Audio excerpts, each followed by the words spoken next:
Cancer stems from genetic mutations, hereditary factors, environmental exposures, and lifestyle choices.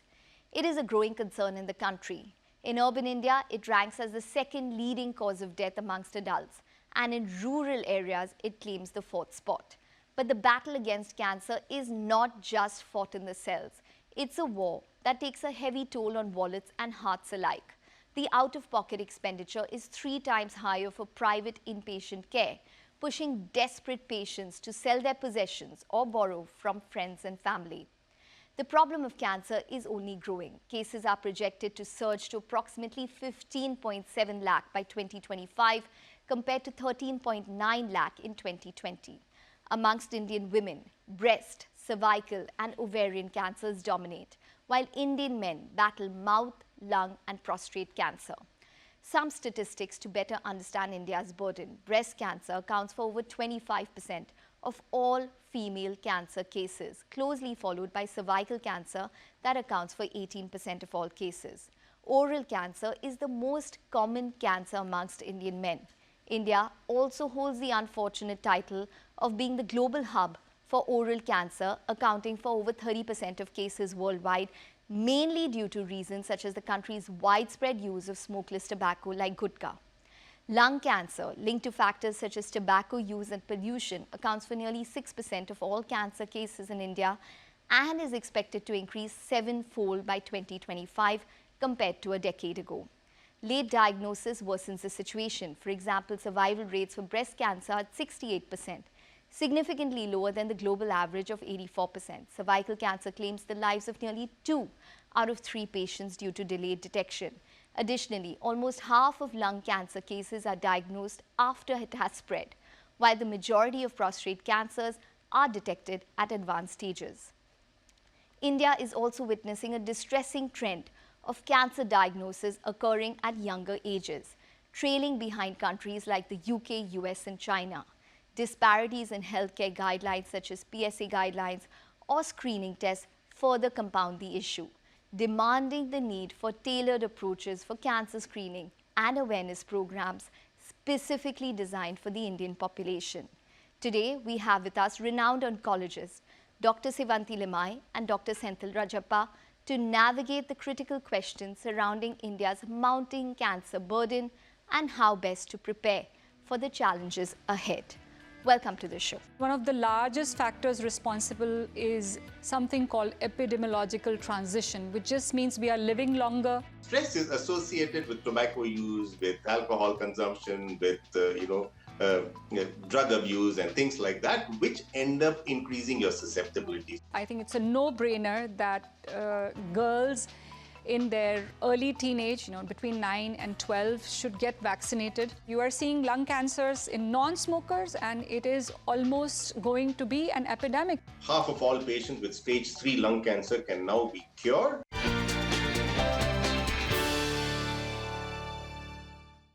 Well, Dr. Limaye, let's start with you. Can you just detail to us what are the primary factors contributing to the rising incidences of cancer in India? Thank you so much, Ekta, for having me for this show. As we have studied and published, there is a very nice review published in the Journal of Global Oncology, which tries to study why there is an incidence rise of cancers in India. And one of the largest factors responsible is something called epidemiological transition, which just means we are living longer, we are managing our chronic diseases better, and we are living to a stage where cancer becomes a common ailment. When we age, our cells mutate, break, and the cancer development can then happen. The median age where we are expecting to see cancers are around 65, and as our community ages, we can expect to find more cancers. The other reason to find more incidence of cancer, or rising incidence of cancer in India, is also the fact that we are more data capturing. We are forming registers, we are screening patients, we are capturing these incidences much more than we used to because of rising awareness. So I think it's multifactorial, but of course, the fact that we are managing our population tiny bit better is also accountable for the rising incidence. Okay. Well, Dr. Rajappa, let's break up the incidences of cancer gender-wise. Let's start with men. What is the reason for the high incidence of oral, lung and prostate cancer in men? Okay, I think easy is to take the prostate cancer. One of the screening tests for prostate cancer is called the PSA test. PSA stands for prostate specific antigen. It's a test that is done on the blood. Today, every other master health checkup ends up having PSA as one of their tests. So when you do a PSA, either in an asymptomatic elderly man, or if you're doing it because he has some discomfort or problems passing urine, you tend to pick up this.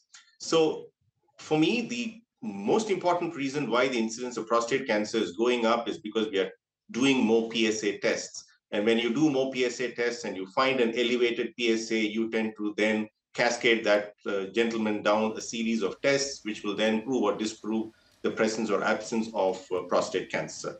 So that is probably the most important one, because there is no clear association between diet, lifestyle, and all of these things as far as prostate cancer incidence is concerned. When it comes to oral cancer and lung cancer, you can put them together as the most important tobacco-related cancers. Now, whether you're chewing tobacco or you're smoking tobacco, it impacts the incidence of oral and lung cancer.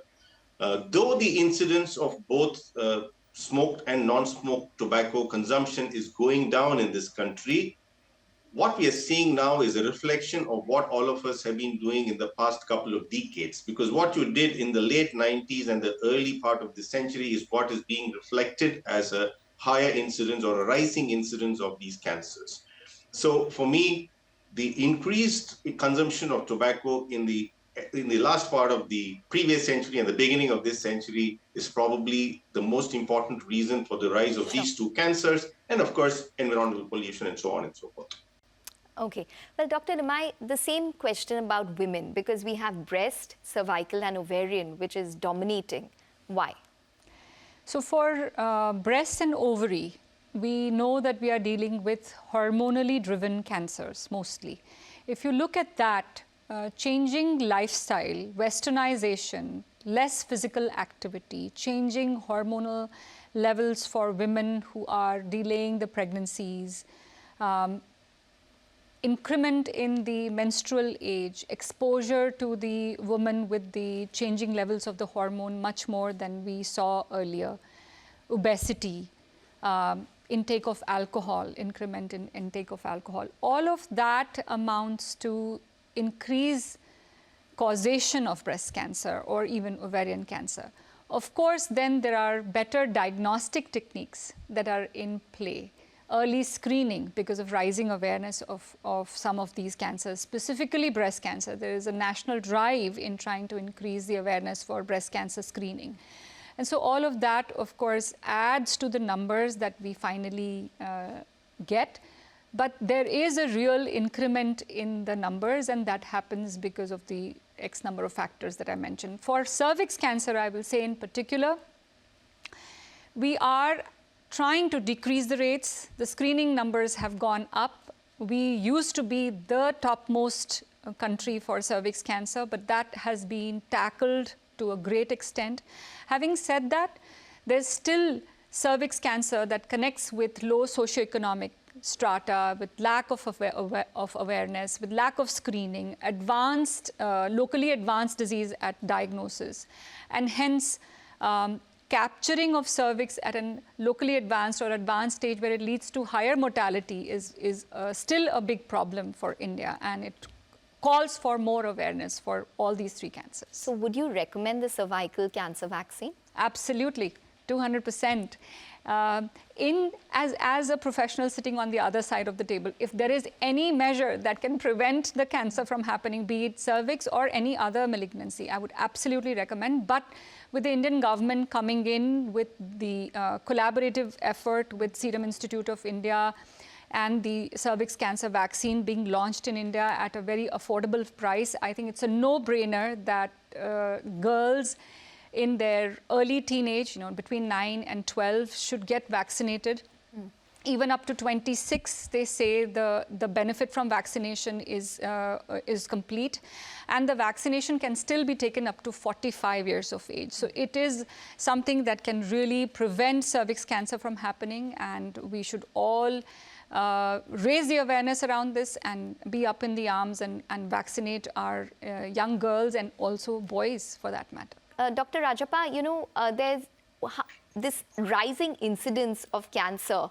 How much of it is because of lifestyle and how much of it is because of stress, according to you?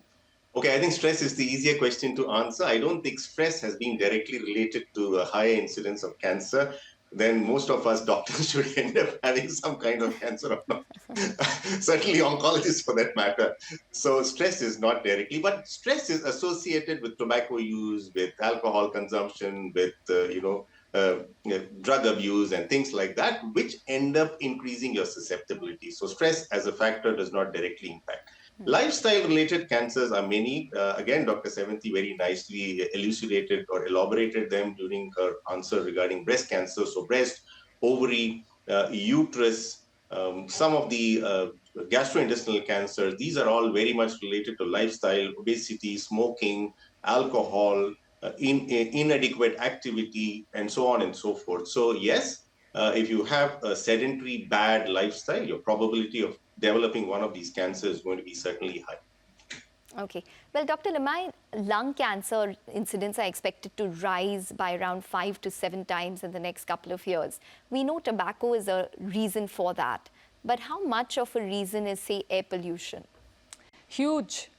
I think in India, we are realizing that 50% of a particular type of, the commonest type of lung cancer, 50% of that type is actually driver mutation driven, which means it's a non-smoker's cancer, which means that there is an insult happening to the human body from somewhere that is leading to this cancer causation or cancerous changes in the body.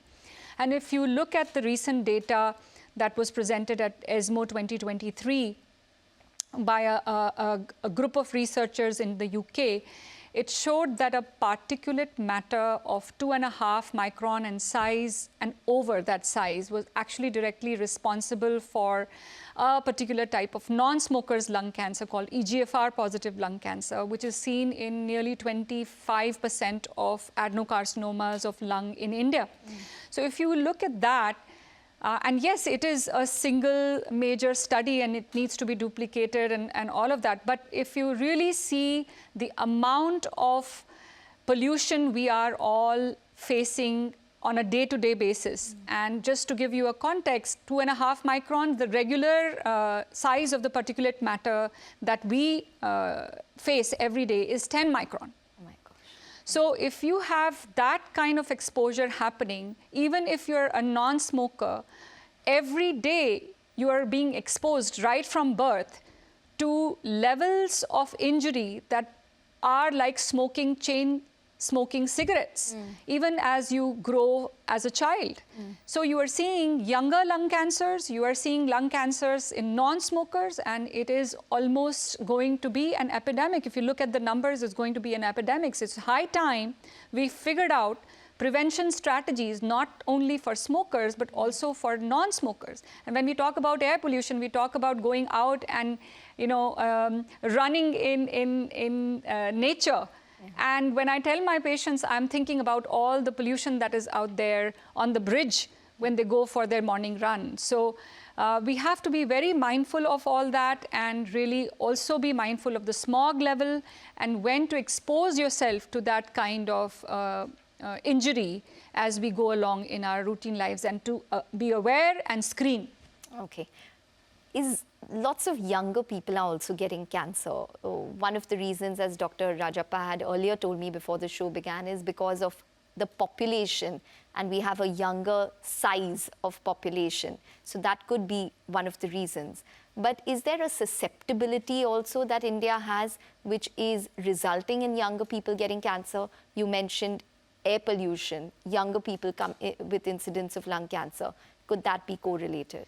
You know, Ekta, we are largely deficient as a country in understanding the epidemiological transition of cancer.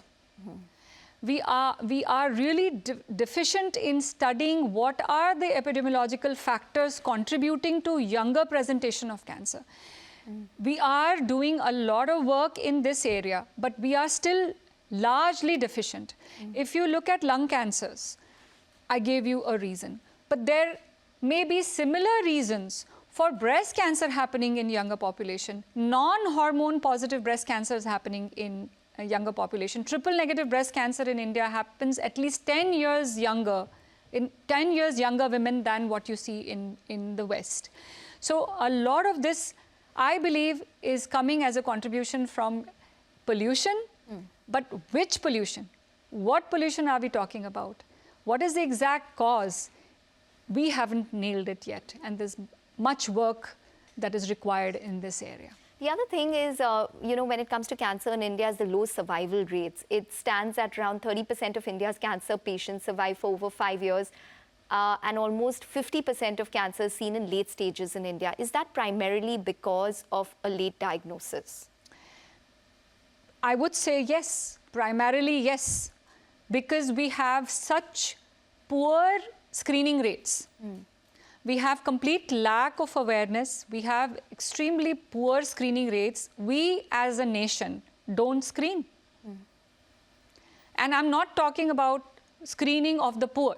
When we talk about screening, we talk about these vans where we are running camps and we are bringing in people for free screening. I'm talking about screening of regular people. Just think around yourself. Each one of us, 3 of us are here right now. Think around yourself. Is your family screening? Are your friends screening? We as a nation just don't screen. So we end up with late diagnosis. We end up with more advanced diseases. And we know that advanced diseases are linked with death and dying. But Dr. Limaye, there are many cancers which cannot be diagnosed or are undetectable. There are lack of symptoms. For example, pancreatic cancer, lung cancer, cervical to a certain extent, ovarian, colon. What does one do in that case?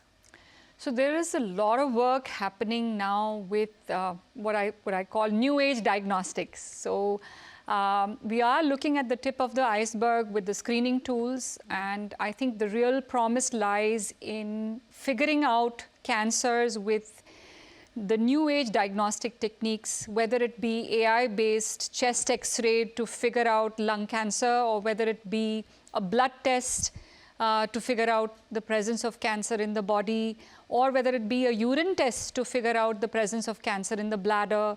All these techniques are really coming through. There's a body of work happening with great force. I see great promise in it. I was part of such research efforts from India, and I really feel that's the answer to the world. We just had a major publication as a cancer community in New England Journal of Medicine, where we saw a blood test diagnosing colon cancer. Similarly, we already are aware of a blood test that was presented by Johns Hopkins that could pick up 4 cancers. We are aware of GRAIL as a technique with Gallery as a test, which can predict a certain group of cancers in 40% of people. Well, Dr. Rajappa, what does one need to be aware of in terms of symptoms when it comes to cancers which are difficult to detect? I don't think there is one specific symptom can help you to straight away make a diagnosis of cancer. You need to be aware of those warning signs that are displayed, all over, especially in the vans that we just discussed earlier. Change of voice, an ulcer in the mouth that is not healing, especially if you're a tobacco chewer, a cough that is not going away, finding blood in your spit, a mole that is enlarging in size, painful or bleeding, any change in your bowel habits as you're growing older. So these are some of the warning signs of cancer, as they would say. But remember that these are not specific for cancer. Grow older and you get any of these symptoms, and it's not getting better with the general remedies that you would take. Let's say you have a constipation, you would take a laxative, you would modify your diet and get on. But if it's not getting better in a few weeks' time, I think you should see a physician to get a colonoscopy done. If your cough is not getting better, with the usual things that we do, you should go and get a test done. So I don't think we should sit on these symptoms because there's nothing pathognomonic or 100% specific for cancer. Anything can be a sign of cancer. Some are non-specific, just feeling tired, having weight loss, not having good appetite. Tuberculosis can also have the same symptoms. So you can't be saying, I probably have tuberculosis. I don't have cancer. I don't need to be tested. Whether it's tuberculosis or cancer, it needs to be ultimately tested. So I don't think you should wait for one particular symptom to come. Anything that's coming on is not getting better, and you need to be tested to find out if it's not cancer, what else is it that's going on that's causing this problem.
Can stage 3, stage 4 cancer be managed and cured?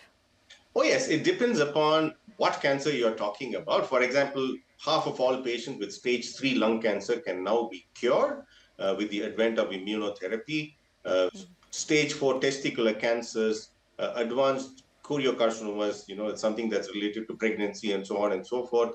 There are some of these advanced cancers which can still be cured. I'm just giving you an example of a couple of them. But you cannot say the same about all the cancers. So it depends upon what cancer that one is talking about to say whether it can be cured. If you just ask me a general statement, is stage 4 cancer curable? Generally not. Is stage 3 cancer curable in a significant proportion? Yes. Any lifestyle changes that you would recommend quickly when it comes to, say, prevention of cancer? So we all should eat healthy. We should all shun processed food. We should all practice exercise as a routine. And of course, alcohol, red meat, tobacco are directly linked with cancer causation, and we should try and shun the direct linkers, carcinogens, from our lifestyles. Okay. Well, Dr. Rajappa, what would you recommend in order to reduce the burden of cancer and help in terms of the mental health of patients and the families? I think we are so good at treating diseases. We are not so great at treating patients. When I say this, it just means that we kind of concentrate so much on the disease process and what treatment that patient should be getting, rather than looking at all the collateral issues which impact that patient's and the family's mental health. The couple of very important things that, worry the patient and the family is, one, I've been diagnosed with cancer. Is this a death sentence? The second important thing is the financial issue, because the moment you say cancer, it is synonymous with poverty. And even if you're above the poverty line, a significant proportion can be pushed below. So I think it's very important for us to have this holistic approach to treatment rather than just treating the disease. You should have a team of people, which includes a psychologist, a social worker, somebody who can do financial counseling, which is something that the physician in his or her busy schedule cannot be doing and is not trained adequately enough to do. So everything now is a specialized process.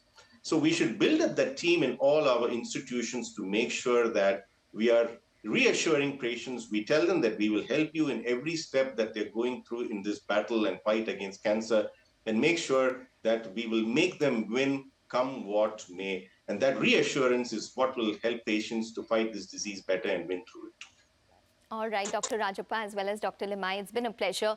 Thank you very much for joining in and speaking to us about what is an extremely important topic for India's healthcare system. Thank you. Thank you. Thank you so Thank much you for for having having us.